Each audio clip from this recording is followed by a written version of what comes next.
What's going on, dudes and dudettes? So, yes, everybody knows from the last video I put up yesterday that the ex-Oklahoma coach Lincoln Riley is coming to USC. It's a pretty big get for them. Didn't think he was even involved in the process at all.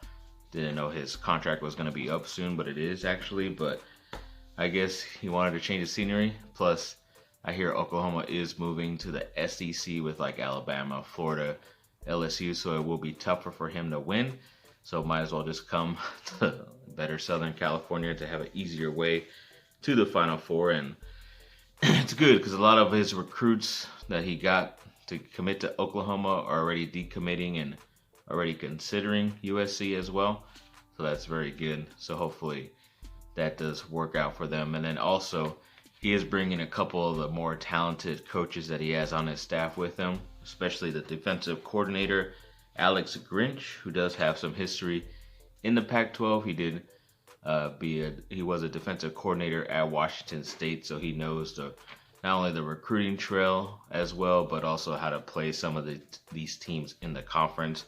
So I'm definitely happy he was able to bring him back, and USC is moving on from Todd Orlando, who was just a horrible experiment at defensive coordinator. Then they're also bringing one of the better offensive line coaches in the country. I forget his name, Bill something, but he has produced a lot of great Oklahoma offensive linemen. So luckily he is coming to USC. And then also their wide receiver coach, I forgot his name, but he's produced a lot of good talented guys as well, especially CeeDee Lamb, who's with Dallas Cowboys right now.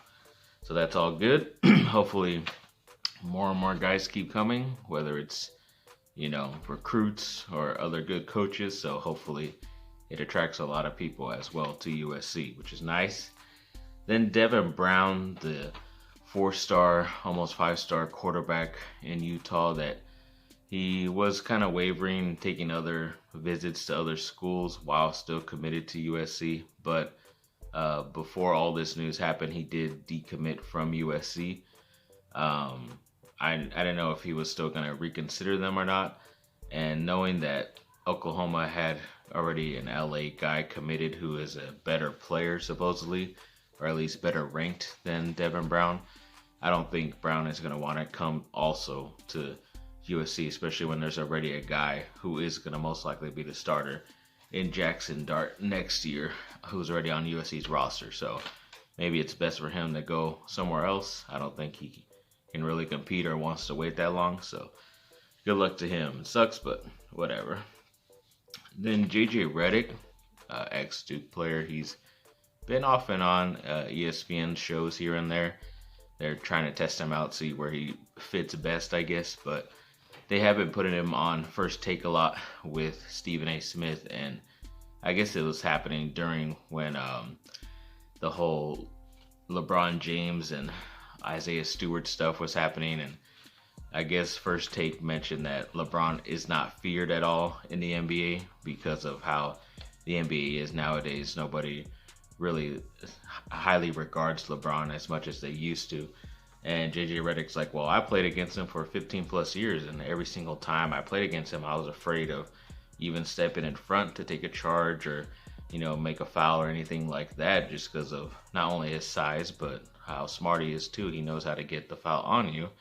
So there was a little back and forth there, and Stephen A. really didn't know what to say or didn't say much. So now pretty much people are saying that JJ Redick is most likely not going to be invited to the First Take anymore because he kind of stood up to Stephen A. And usually people who are on there don't. But that's what happens when you get a guy like JJ Redick up there. He's going to fight back, so it's good for him. Then on to the Lakers news. Yes, they did beat the Indiana Pacers earlier in the week in overtime. It was LeBron's first game back from his suspension after that whole thing in Detroit, and he ended up getting 39 points, which is good. It just sucked that they had to play in overtime. And then also, I forget if it was right before overtime or in overtime, where some fans in the first row in Indiana said something to LeBron, and LeBron pointed them out to security and the officials, saying that he wants them removed, which they did. They removed 2 people, a guy and a girl. And we didn't know what happened until a couple days later, found out that apparently they said I think she said, the girl said, I hope your son gets into a car accident and dies or something like that, which is pretty messed up. I think LeBron probably would have let it go by if it was something about him, but once you involve his children or family, it is kind of, ridiculous. So fans keep it to only the players maybe, and not anything racial, and I think you're fine. But yeah, don't bring in the family. It's ridiculous, like I said. Then, yes, there was actually a rematch with the Detroit Pistons a week later on Sunday, yesterday. But this time it was in LA, and the Lakers did get the victory as well in that one, 110 to 106. There was a loss in between the Sacramento Kings, but that was a 3 or 4 overtime game, and the Lakers squandered that opportunity. But we'll get to the Pistons. And yes, the big three did play very well. All LeBron, Anthony Davis, and Russell Westbrook all played well. But I just think it's weird that they get over 20 points each, and they still only win by 4 points in a close game. I don't understand how that happens, but I guess that's what the Lakers are paying all these guys so much money for, to just barely get these victories. Then Evan Mobley, the USC power forward who was selected by Cleveland Cavaliers high in the draft. He's been pretty much the best rookie in my opinion so far this year, and according to ESPN rankings, he is considered the #1 guy, even though he has been out for about 2 weeks with an injury. He has returned, so luckily that'll help out his Rookie of the Year chances. But yeah, so far he's been definitely a lot better than the first or second overall pick guys who have been struggling with their play, and a couple guys who went through injuries as well. But luckily Mobley, like I said, is back on the court and hopefully can get that award in the end of the year. But USC basketball had a couple games this last week. Earlier in the week they played Dixie State. Luckily that was a pretty easy victory, 98 to 71. So they were able to start off the week very well. And then when it came to around Thanksgiving, there's this thing called a Wooden Legacy that they signed up for, where you play 2 games and it's like a mini tournament and you get a little award at the end. But right before that, they also found out that they were going to be ranked number 24 in the country, which is somehow only 1 spot moved up, even though a lot of teams lost this last week. But yes, they moved up to number 24, which is pretty cool for them. But then in the tournament, they first had to play St. Joseph's, and that was a pretty much a back and forth game. Luckily, they were able to pull away, got the victory 70 to 55.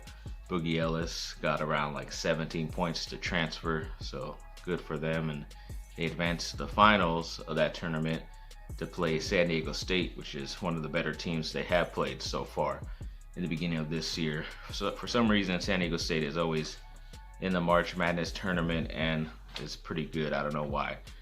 They don't really have that many well-known players, but so for some reason they always have a couple of good guys down there. Even Kawhi Leonard went there, was a gem. But they did end up beating San Diego State 58 to 43. Pretty low scoring game for Thanksgiving weekend, but yes, luckily they got that, and I guess they call it the Wooden Legacy champions, which is pretty weird that it's John Wooden's family, I guess, putting it up, even though he's from UCLA, not USC. So it's kind of weird that they won that championship.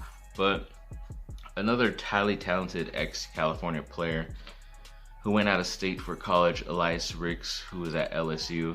I mentioned him before that I would like to see him come back if he were to enter the transfer portal, and at least half of my wishes come true. He is entering the transfer portal, and luckily with this news of a better coach coming to USC, hopefully he will want to come back home and play for USC. I know USC was, whether it's top 2 or top 3, once he decided to go to LSU. So hopefully that's still in the bag and we can get him on the team. He'll be very, very good for our school.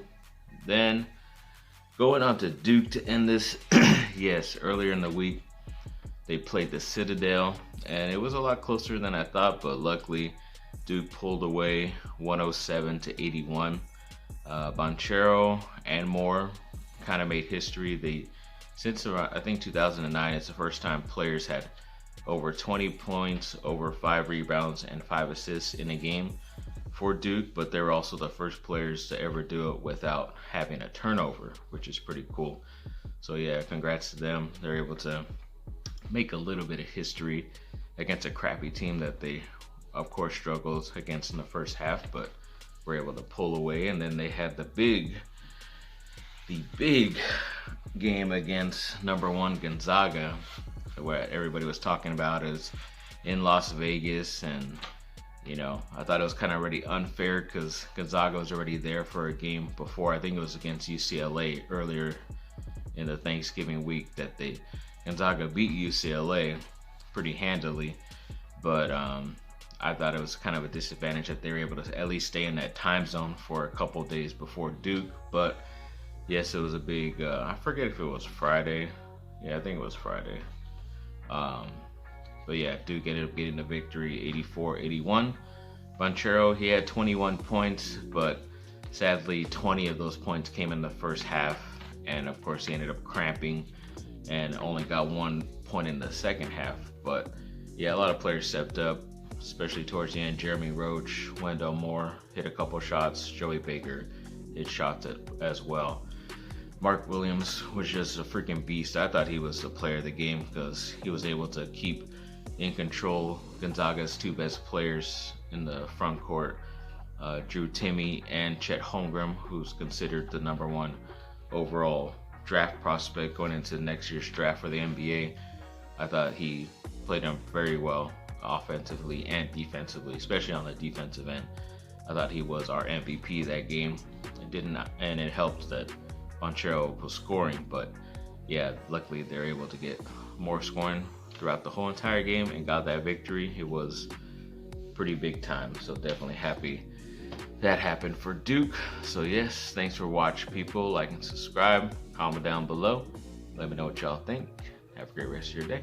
Bye.